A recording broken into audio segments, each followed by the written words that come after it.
নমস্কার বন্ধুরা, আমি শুক্লা। আমার রান্নাঘরে আপনাদের সবাইকে স্বাগত। আজ আমি নিয়ে এসেছি বাঙালির একটি অথেন্টিক ডিশ, কুমড়ো কচু, পুঁইশাক ও বড়ি দিয়ে একটা রেসিপি। আশা করছি এই রেসিপিটি আপনাদের ভালো লাগবে। তবে চলুন শুরু করা যাক আজকের রেসিপি, কচু কুমড়ো ও পুঁই শাকের সবজি।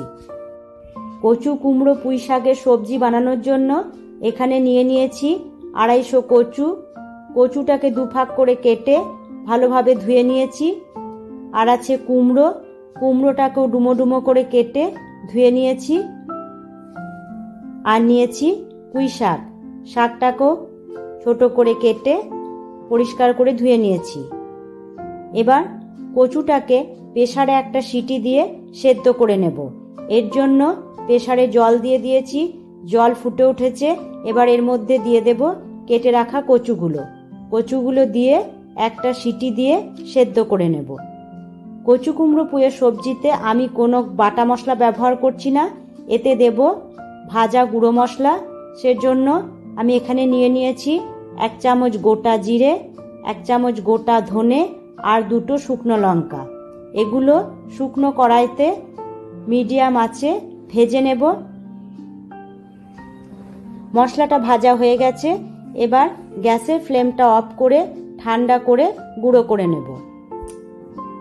এবার ওই একই কড়াইয়ের মধ্যে দিয়ে দেব 4 চামচ সর্ষের তেল। তেলটা গরম হয়ে গেছে। এবার এর মধ্যে দিয়ে দেব 1/2 চামচ পাঁচফোড়ন আর দেব 2টো তেজপাতা, একটা শুকনো লঙ্কা। ফোড়নটা 1 সেকেন্ড তেলের মধ্যে ভালোভাবে ভেজে নেব। ফোড়নটা ভাজা হয়ে গেছে। এবার এর মধ্যে দিয়ে দেব 5-6টা কলাইয়ের বড়ি। আমি বড়িগুলো ভেঙে দিয়েছি। এবার তেলে বড়িগুলো দিয়ে ভালোভাবে ভেজে নেব। বড়িগুলো ভাজা হয়ে গেছে। এবার এর মধ্যে দিয়ে দেব কেটে রাখা কুমড়োটা তেলের মধ্যে দিয়ে 2-3 সেকেন্ড ভালোভাবে ভেজে নেব। কুমড়োগুলো ভাজা হয়ে গেছে। এবার এর মধ্যে দিয়ে দেব সেদ্ধ করে রাখা কচু দিয়ে 1 সেকেন্ডের মতো ভেজে নেব। ভাজা হয়ে গেছে। এবার এর মধ্যে দিয়ে দেব স্বাদ মতো নুন, দেব হলুদ, সামান্য পরিমাণে মিষ্টি আর 1 পিঞ্চের মতো হিং দিয়ে সমস্ত আনাজগুলো একবার কষিয়ে নেব।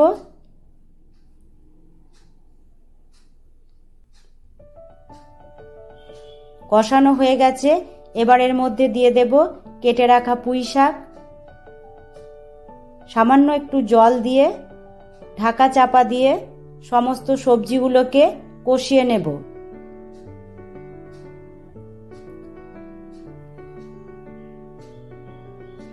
ঢাকা খুলে দেখে নেব সমস্ত আনাজগুলো কষানো হয়ে গেছে।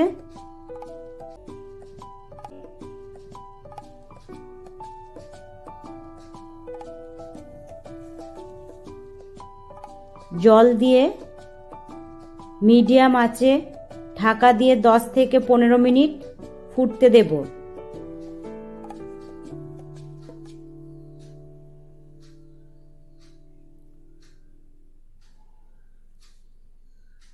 15 মিনিট হয়ে গেছে। ঢাকা খুলে দেখে নেব কুমড়ো পুঁই সেদ্ধ হয়েছে কিনা। কুমড়ো পুঁই ডাঁটা সেদ্ধ হয়ে গেছে। এবার যে অতিরিক্ত জলটা আছে গ্যাসের ফ্লেমটা হাইতে দিয়ে জলটা একটু শুকিয়ে নেব।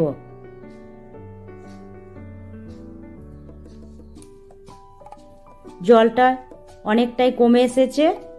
এবার এর ওপর ছড়িয়ে দেব ভেজে রাখা গুঁড়ো মশলাটা দিয়ে আরও একবার নাড়িয়ে নেব। তৈরি হয়ে গেল কচু কুমড়ো পুঁইয়ের সবজি। এবার গ্যাসের ফ্লেমটা অফ করে দেব।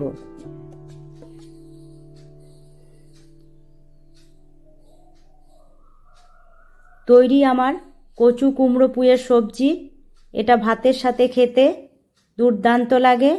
বাড়িতে অবশ্যই একবার ট্রাই করে দেখবেন।